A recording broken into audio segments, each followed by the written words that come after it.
The elite in America may have heaved a sigh of relief when Jeffrey Epstein was found dead in his prison cell, but their connections to the convicted pedophile are still being exposed.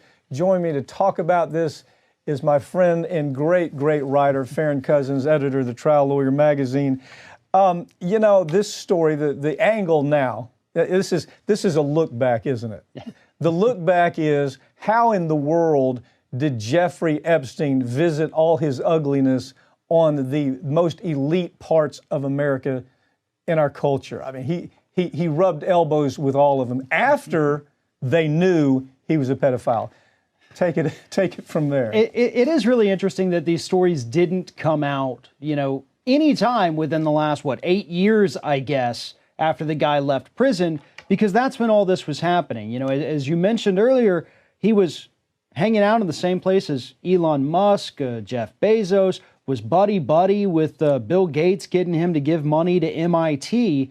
And at the time, all of these people knew who Epstein was, what he had done, and they still thought, you know what, though, I'm gonna be here with him. And what's interesting is that you see all these publicists for some of these wealthy elite coming out now saying, well, yes, my boss was at this gathering where Epstein was. Yes, he was pictured seated next to him, but I swear they never met, they never talked. It's just wrong place, wrong time, right? Do you remember, you probably took the same sociology courses I took in college. Do you remember the fact that even baboons, even groups of baboons will shun other baboons that violate the social norms within the baboon community, but not so with the social elite? As a matter of fact, they had this guy, John Brockman, Edge. Yeah. Talk about this is an incredible element of this story. This character, John Brockman, and his organization Edge, they were paid big money to put Epstein shoulder to shoulder, elbow to elbow with this best scientist in the world. And this story gets crazy as you look at the MIT part of it. Right, and what Edge did was Edge would put together these gatherings. They started off bigger, but then they got smaller as this group of elite became more elite. And yet Jeffrey Epstein still made that final cut into these little Edge gatherings. Mm-hmm. And that is where, you know, the Musks and the Bezos would be hanging out too. Well, for example, one gathering I was really interested, this is a great article. It was actually done by BuzzFeed. And one of the groups where they call it the Billionaires Dinner, right?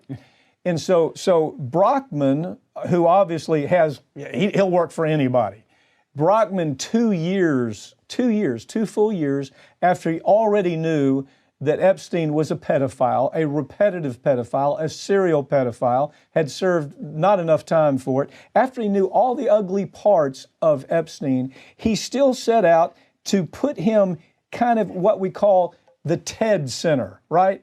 Talk about the TED Center and how Brockman and his organization Edge, I guess they could have done the same thing with John Wayne Gacy or maybe even Son of Sam. I don't know. This guy's really good. What did he do here? Well, this is where they would, after the TED Talks and when the TED conventions were happening, where you had all these, great, wonderful people speaking, they would have these gatherings after. They would have parties and dinners. And Brockman would make sure that Epstein would go there. Sometimes not necessarily letting people know that Epstein would be attending. And that's what kind of gave people the clearance to say, oh, no, I didn't know Epstein was going to be there. And yet it's pointed out in this BuzzFeed piece that these are people, so elite in here that they have their assistants who put together little portfolios of everyone who's going to be attending these parties so that their boss can walk in there and not seem like they don't know who these people are. Well, what he would do, what you would see Epstein doing and Brockman doing together is they would take whatever contact Epstein had, like his Bill Clinton contact, very, very strong Bill Clinton contact, no question about it. So he would take a contact like that, and then he would bring in, say, somebody like Larry Summers, and he would say, Larry, we're having a get together. All the great minds are going to be there. Why don't you come? Well, there's no question that Larry Summers knew exactly who he was dealing with. He knew the connection between Epstein and Bill Clinton. He knew the connection between Trump. He knew all the connections. There was no secret at that point. And he would put together these meetings.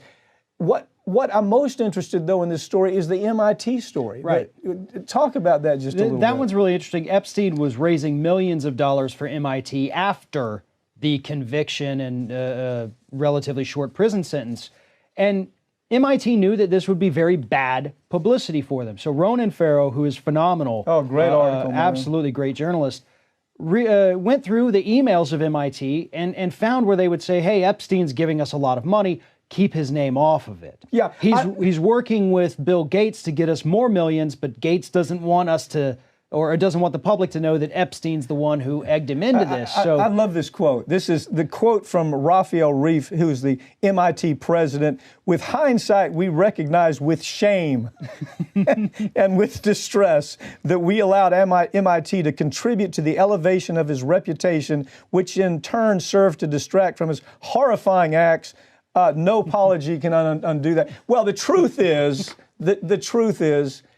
this guy knew exactly what he was doing when he was accepting money from Epstein, and Peter Cohen also knew exactly what they were doing, didn't they? Well, yeah, they did, and MIT had actually disqualified Epstein from giving money at all. Right. So they all knew who he was and what he was doing, but then after that disqualification, they still worked with him. He still gave them millions, and that's when you get the statements, trying to see if I can find it here. Oh, yeah. For gift recording purposes, we will not be mentioning Jeffrey's name as the impetus for this gift.